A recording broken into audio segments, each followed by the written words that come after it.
yours too, Simon Kirk. Woo! Uh-huh. Yeah, awesome. How you doing? Good. Everything's good. Awesome. Awesome. Early in the morning for you guys. Yeah, this is not natural territory for us musicians. I know. Marcus is going to lead off with the first question today. Far away. Okay, yeah, I wanted to know what symbols were you using um, back in the free days? I was watching some footage last night and you're crashing your crash cymbal. It sounds small, but it looked like to be about an 18. All my life, I mean, getting back to free, I'm pretty sure they were paste. I've used paste, pretty much all my life.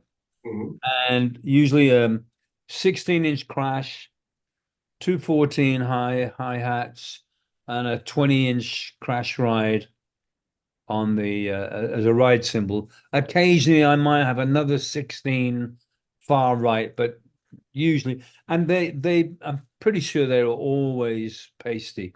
Mhm.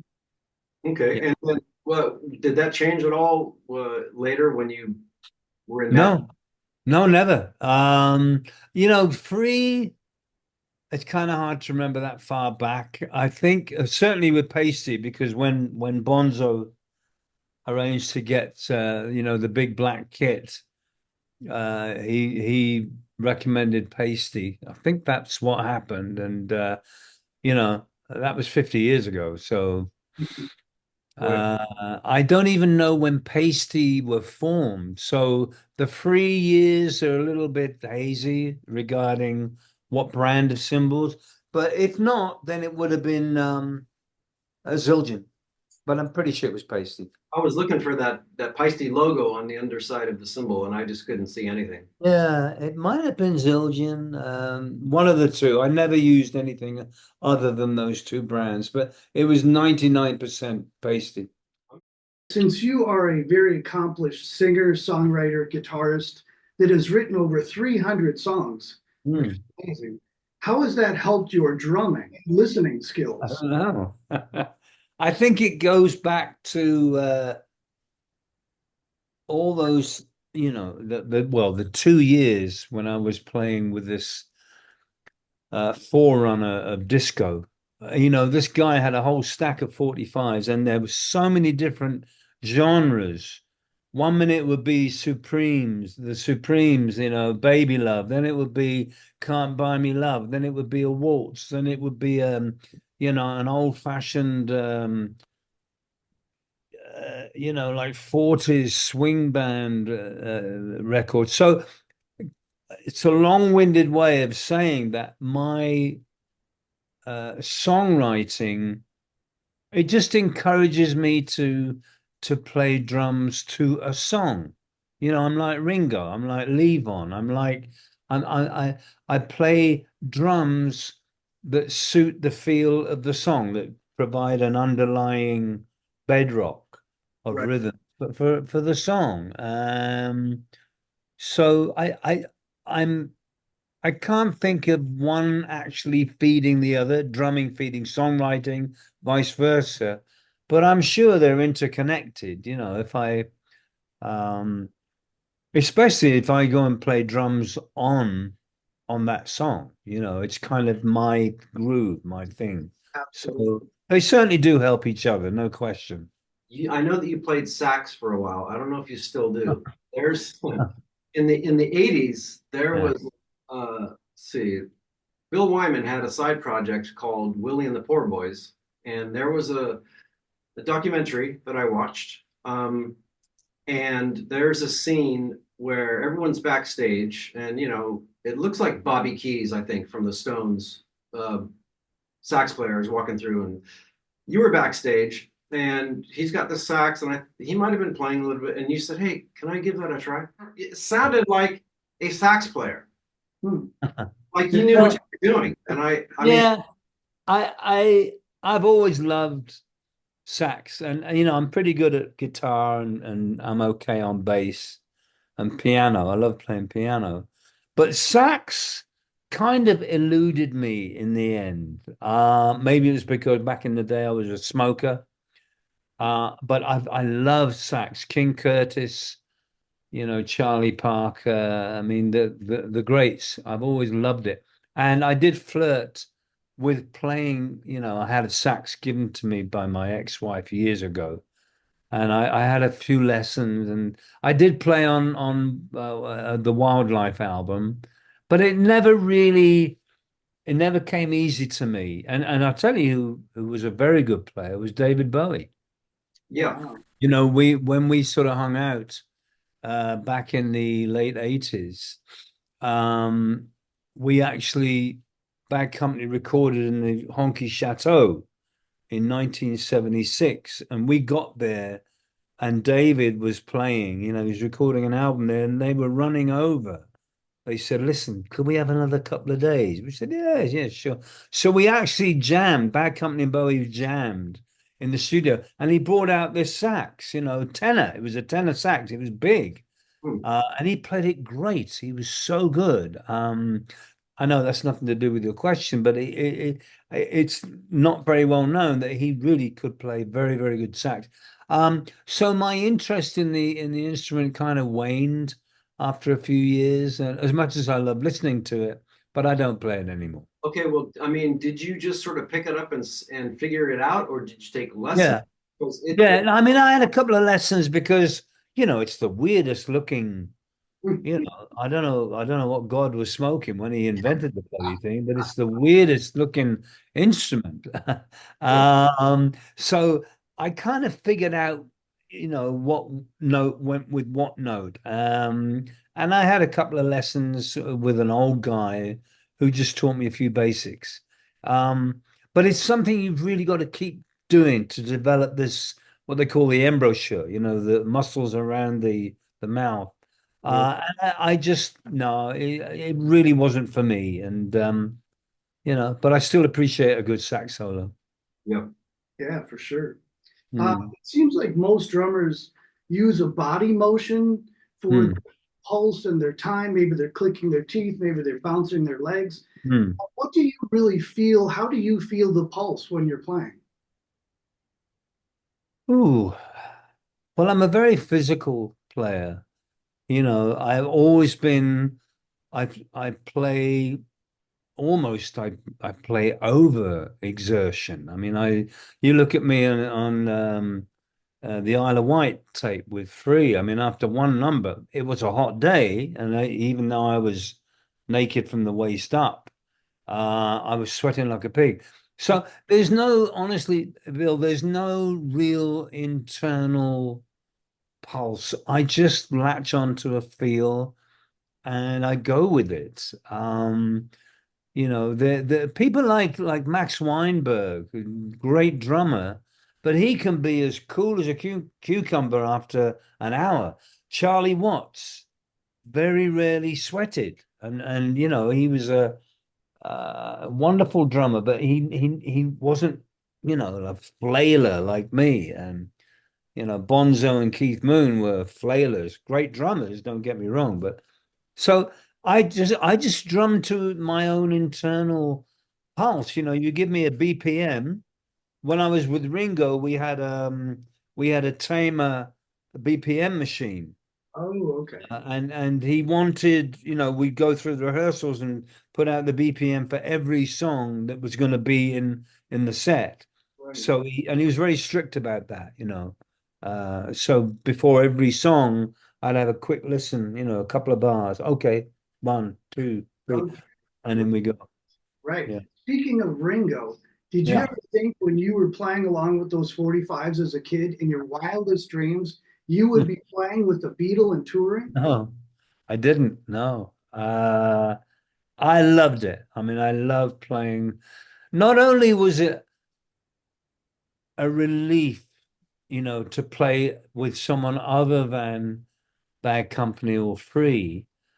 I got to play with some really amazing musicians, Yeah. and of course, playing alongside a big influence on me. Ringo was a big influence on, and a lot of drummers of my style. Ringo was, he was the first guy, but we had to be careful. I couldn't get too um blinded by the fact I'm playing with Ringo Starr. You know, we had to mesh together. And when it came to a fill, you know, a tom-tom or a round the kit fill, we would alternate, because if you did it together, it would be a train wreck. So you say, you go first, and then I'll do it, you know. But no, I never realized that I would ever be playing with him. But it was a wonderful, the 3 tours I did with him was, I loved it. Great guy. You actually sounded like him for a second. Oh yeah, yeah, I can do a very good impersonation. If Barbara better be hurry up. Peace and love, man. Yeah, there you go. Peace, peace. So let's see. Recording the first Bad Company album, I think you guys were in separate rooms, is that right? Correct. Right. And so Paul kind of gives it away, I think, at the end of Can't Get Enough, just before you guys go back into the last sort of intro. No, this one. He goes, this one, right? Yeah. That Well, the thing is, yeah, Marco, we were actually, I believe it was the first track we ever recorded, and we were so in our own little world. I mean, it was going so well. It was kept going ram ba bam ba ram ba ram ba ram ba ram ba ram ba, and we were just taken away. And it was like Paul was going, "Fucking hell, you know, all right, this one." Right. Yeah. And we kept it in, as well as the counting. You hear the 1, 2, 3, because we were all scattered throughout the house. I had to, you know, get their attention, and so I did the count off, and we kept it on. I mean, it was a funny little thing, but we never even thought about dropping Paul's vocals out when he got this one. I mean, in brackets, you could hear him think, "For fuck's sake, this one, stop." Right. But it was cool. You know, it was a wonderful way of recording, and great separation. I mean, when you've got the different instruments in different rooms, the separation was amazing. There was no bleed over at all. Okay, and there's also been a rumor that Paul Rodgers, when he's recording, he'll sing into a handheld 57. Is that true? That might have. I honestly don't remember. Maybe no. I mean, he was an SM57 guy, you know, all his life. I doubt that. I really can't say for sure, but certainly in the later, you know, it was a Neumann with a, you know, pop shield and the whole thing. And but I maybe he did it in the early days. I kind of doubt it though, because you get that, you know, with the chord banging around. I think that's what it was. It was just a rumor. Okay. But alive, he only ever used a SM57. Right. Yeah. So you are a devout meditator and deep breather. How has that helped your drumming? I used to meditate a lot. And what was the other thing? Deep breather. Yeah, well, I do meditate, and I do breathing exercises, because particularly now when I do solo shows, I do a lot of singing. Oh, right. And you know, drumming has almost taken a back seat. I mean, all the songs that I play in my solo shows, I know I don't have to, you know, I don't have to go. So I don't go crazy. You know, I'm 74. I don't have to fucking go crazy. But when it comes to breathing, you know, we have these 2 little sacs inside our chest. And if you don't exercise them, their capacity starts dwindling. And so I do breathing exercises.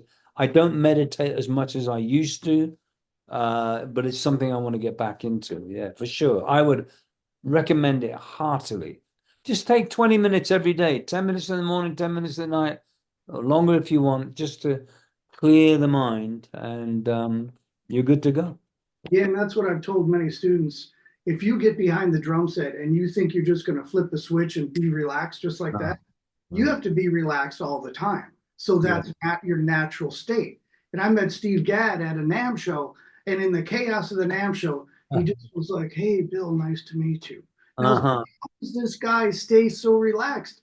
That's his natural state, which was just awesome. Well, you know, Steve is one of the kings, and he's. I've never actually met him, oddly enough, but he's, you know, he's one of the governors, and he's had his. The thing about people like that, like I can speak for myself, you know, I'm a sober guy now, I've been sober many years. I know Steve is a sober guy, and we're taught in the 12 steps through prayer and meditation. And I think it's almost a compensatory way of all the chaos that we left behind all those years ago. What time we have left, we have to value and we have to utilize and use to the best of our ability. And if you start the day without that, if well, not you, but if me, if I start that day without cleaning, it's like that etch a sketch, you know, that thing where you Yeah. and all the lines disappear and you got that blank slate. You start the day like that, and try and bat away all the thoughts that are coming. So you got this clear landscape or mental landscape upon which to start your day. It's a wonderful way to start the day. And I'm not surprised that Steve Gadd was like that, you know, because he's a very calm, very laid back guy. But man, you get him on a groove and he's unbelievable player. I love him. Yeah, that's for sure. Yeah. Yeah. So Free was a big influence on Lynyrd Skynyrd, and I think Bad Company probably was also. You guys toured together, right? Oh, Skinner and Bad Company. Yeah, we did quite a few tours together. Yeah. How was that? Oh, we loved them. They became our brothers. Yeah.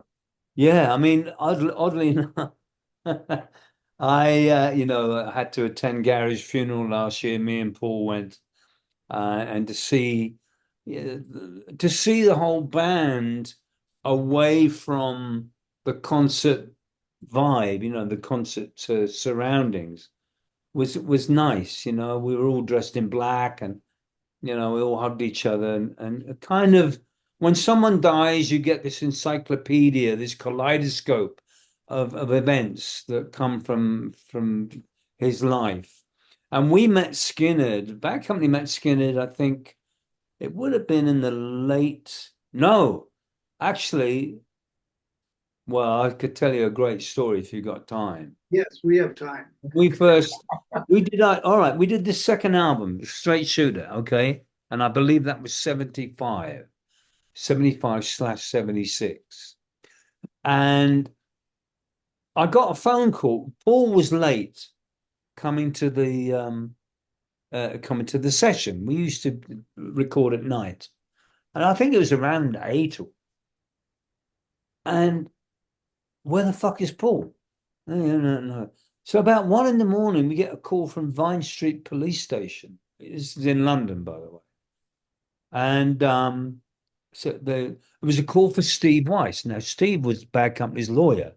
And I said, "Look, give it to me. You know, I'll take it." So Steve Weiss is not with us. He's in New York where he's based. This is Simon, the drummer. And I said, "Well, we have a Mr. Paul Rogers and a Mr. Lynyrd Skynyrd in custody." I said, "What do you mean?" He said, "Well, they've all been arrested for being drunk and disorderly." Apparently, what happened, Paul met them at a gig. He went to one of their gigs and they'd never really met before. And I guess they went out carousing and they were all arrested for being drunk and disorderly. So I said, "Well, look, I'll tell you the policeman said, well, they need to be bailed out. You know, there's no one we can get hold of that can bail them." So I said, I'll bail Paul Rogers out, but you can leave the other fuckers there. Which is exactly what happened. And Paul appeared the next day a little bit hungover. And that was our very first meeting. And then we played a show at Wembley, and I don't know how they did this, but just before we just started our encore, Wembley's a big place. The arena, not the stadium, it was about 9,000. And I think we started Bad Company. And suddenly, Rossington, Collins, and the drummer Artemis appear on stage waving bottles of champagne. They've breached the security. They managed to get on stage as we're doing it, and they, you know, Alan gets to the mic and says, "We love this band, fucking great guys." And the four of us are looking at how the hell did these guys? So that was our introduction to the legendary Lynyrd Skynyrd, and we loved them ever since. You know. So the first time I ever heard Freebird, Yeah. uh, I was living in England in my garage, jamming with probably my brother and another guy, and some guitar player came over and he goes, "Hey, let's do this song." And it's called Freebird. He started playing the beginning of it. Uh, It was that halftime thing. yeah. First thing I thought was Bad Company. Uh, It reminded me, I thought this song has been influenced by Bad Company. And, maybe it was, Could have been. the halftime thing, the verses. Yeah, yeah, yeah. And then 27 minutes later, it's this Yeah. galloping Yeah, yeah. stallion. Well, we met them over the years, on and off. We met them. They came whenever they came to England. I would go to one of their concerts, and my parents were in Bristol, which is in the west part of England, and they were there. They were playing at Colston Hall, which is the big place in Bristol. And I let them know that I was in town. They said, "Oh, come on!" They gave me tickets, and we met afterwards. And we went to Steve Winwood's house, which was not really that far from Bristol. He lived in Gloucestershire, and it's the next county over from Bristol, which is Avon. So we ended up. Steve Winwood was there as another guest, and we ended up in his house. Beautiful house, and it was all of Skynyrd and me, and we were jamming, we were drinking. It was a great night. And Steve and Cassie Gaines, the singer, and Ronnie Van Zant, were all there. And then, of course, 2 months later, they were all killed in the plane crash. And I get chills just thinking about it now. Um, and you know what happened? That they were all out of it, and they met some nefarious people backstage at a show in Florida, and they offered them a lift on their plane. They didn't tell the pilots. There were two big burly guys, combined weight of 500 pounds, were going to be on the entourage, and they ran out of gas. And that's what happened, the plane crash. But I digress. We loved them. They will always be in our hearts. That's for sure.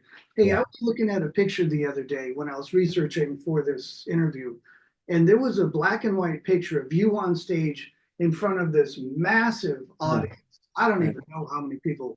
What do you think is the largest audience you played for, and how did that feel before you went on stage?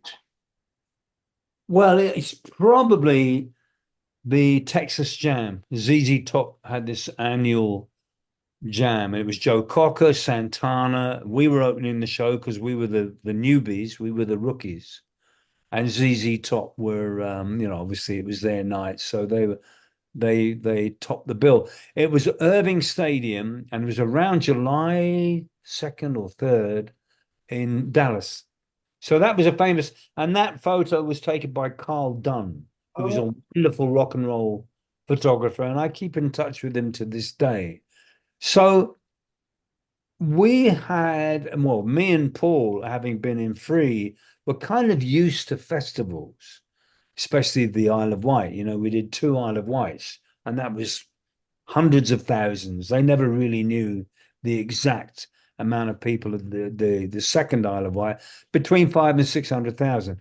So but the thing about the stadium was, there were probably 75 to 80,000 in this sweltering heat, but you could see them. Yes, exactly. Because it was in an oval, and you could actually see the back of the crowd. And you don't bother about playing to the back of that hall because it's half a mile away. You just play to the front 10 or 15 rows. You just get on with it. But it was I never forgot that gig, because it was the first big gig that Bad Company did. I mean, we were opening for the other Winter brother, Edgar. We were opening for White Trash. And, we're playing to big clubs, little theaters, and so on. And we got the call that, Peter Grant had managed to get us on this bill. And it was a huge gig. Joe Cocker, Santana, ZZ Top, and it was a huge. And we were going to open it in broad daylight, Okay. in Right. really, 100-degree heat. So it was a test of our mettle. And we went down pretty well, I got to say. Especially when Jimmy Page got up to jam. Oh, wow. Hmm. Yeah, he came on stage. He was great. Jimmy was great because he went to several of our shows. He didn't play on all of them. But Paul, when Jimmy came backstage to wish us well, Paul said, "Hey, you want to jump up at the end and jam?" He said, "Fuck yeah." Yeah. So we did Crossroads. I tell you, lads, when he walked on stage, this is Jimmy Page in 1974. I mean, the whole place just erupted. Oh, I bet. Yeah, he was, you know, he Yeah. was, yeah. Anyway, that was the story of that photo. Cool. Marcos. All right. So the big black Ludwig kit, those Mhm. sizes, I believe it was a 26-inch bass drum. Yeah, The rack tom, was that a 14? 14 by 10. Yeah. And then a 16 and 18 floor toms, right? Correct, Okay. correct. Well, I've seen pictures of you playing a black Ludwig kit. Sometimes with only one floor tom. What would make you decide between using one or two floor toms? I honestly, that one here you get round to the first floor, and that's enough, honestly, because to go another 12 inches, you can't really play a drum that is so far to your right. I mean, I remember Keith Moon telling me when we saw his double premiere kit, and he had these three fucking floor tom. He said, "They're just for my towels and brandy, dear boy." Oh, like Buddy Rich, right? Same thing. Yeah, you never use, you go doom, goom, goom, goom, goom, goom, goom, boom. And what's the point of going, ugh? Because you can't really, there's no flexibility when you've gone all that way around. So I didn't use it after a while. It was just a waste of space. But it looked cool. It looked great. Yeah. That's for And sure. speaking of Ludwig drums, I'm looking at my Black Beauty right now, my 6 Oh, okay. inch by 14 snare drum, and Yeah. I just think that endorsements are really important because when I found out that you played a Black Beauty snare drum, that was one of the reasons that I bought that thing. So, Oh, wow. you know, Wow. and I remember a story, I think I read it, when John Bonham called the Ludwig company and said, "My friend Simon, I want you guys to give him the same drums Yeah. I have." And they said, "Yeah, sorry, we can't do that." And so his reply was, "Well, I guess you guys don't need me playing your drums then." Yeah. Well, it's pretty much And they reconsidered. Yeah. Pretty much, yeah. No, that's not exactly what happened, but he did call Ludwig. You got to remember, this is the way before the days of Amazon Prime, and they said, well, we can't put together that kit for at least 6 to 8 weeks, and they're in Chicago and we're in England, Mm. so number one, they can't put it together, and then it's going to have to be shipped in customs, the whole shebang, probably 2 to 3 months. And Huh. that's when Bonzo said, well, then you probably don't need me. Maybe Gretsch. And they were like, oh. Yeah. I love, by the way, I love Gretsch. I see your kit in the back there. I have a Gretsch kit. Nice. So no, they managed to pull some strings, and I believe it was in the warehouse in London by the end of the week. So they Wow. pulled some strings. No, Bonzo ruled the roost. I mean, if Bonzo had left Ludwig, I mean, it would have been a disaster. At one point, I mean, you were on Ludwig for probably a pretty long time. What Yeah. decide to go with DW? Oh, good question. Well, you know what? After there was something, I found that kit, quite honestly, after we did all these arena tours, I found it too big. And I found it was a bit of a beast. When you've got such enormous drums and you try padding them, you tend to emasculate them. you take away the soul of it. You put towels on it, you put cushions in there, and so I wanted drums that were a little bit smaller. I that had a better tone, and I always loved Gretsch because Charlie Watts.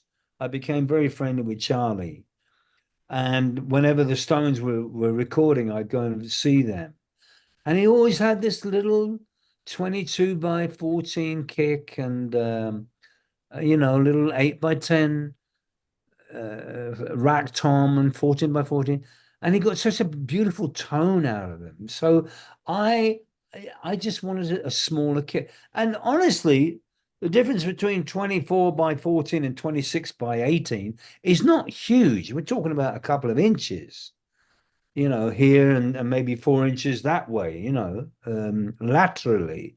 But the sound was just that much more pure. And so I went with DW because they were the new kids on the block. And I don't know what made me